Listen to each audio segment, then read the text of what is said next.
One of the least understood survival principles during day zero scenarios is caloric psychology.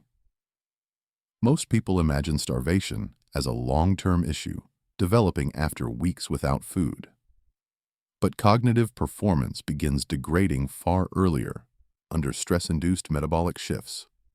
Sleep disruption, dehydration, elevated cortisol, uncertainty, and irregular calorie intake rapidly impair judgment.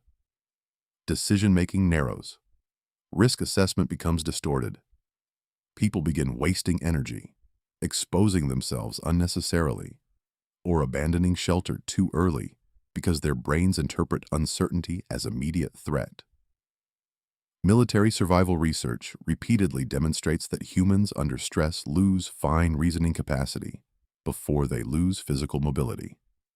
This is why survival outcomes often favor individuals who appear less physically dominant but possess better energy discipline, emotional regulation, and planning adaptability. During real emergencies, impulsive movement kills faster than immobility. People who leave secure shelter too early often enter collapsing environments with incomplete information and no sustainable destination. The hidden science of crowd behavior becomes critically important during infrastructure collapse. Human beings unconsciously synchronize behavior through observational cues. If enough individuals begin panic purchasing, others follow regardless of actual resource scarcity.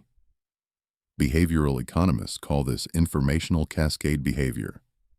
In urban environments, perceived scarcity becomes real scarcity because demand spikes exceed replenishment velocity. The dangerous part is timing. Crowds usually react after systems are already compromised.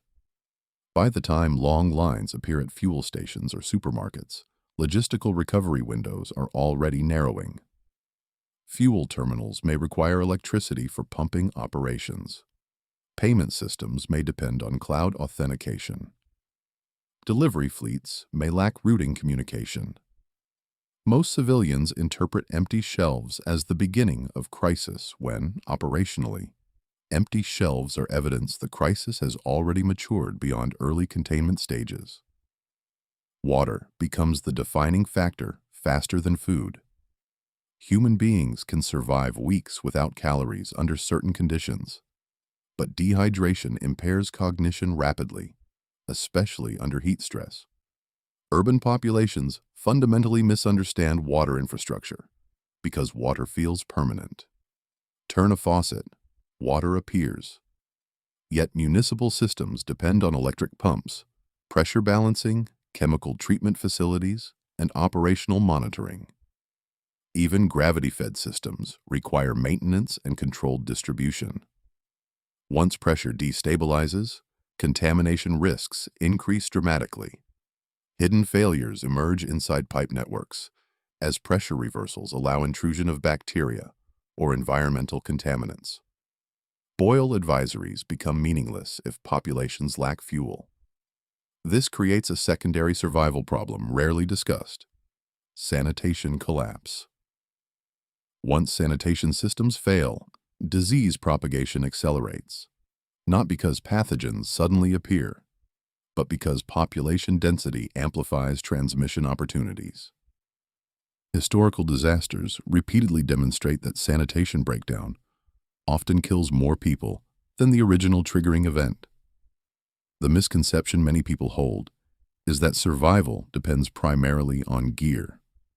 Gear matters, but systems understanding matters more.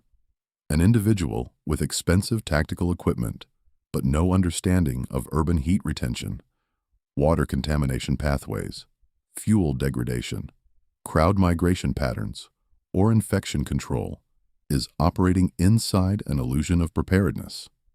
Real survival readiness is systems literacy. Understanding how infrastructure fails allows prediction before visible collapse occurs. For example, during extended outages, freezer contents become thermal batteries during the first phase.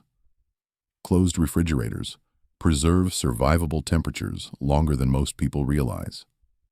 Water heaters contain emergency potable reserves often overlooked.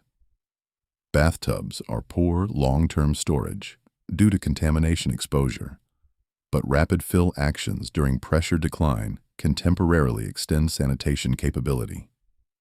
Hidden survival advantages often come not from specialized products, but from understanding engineering behavior inside ordinary household systems.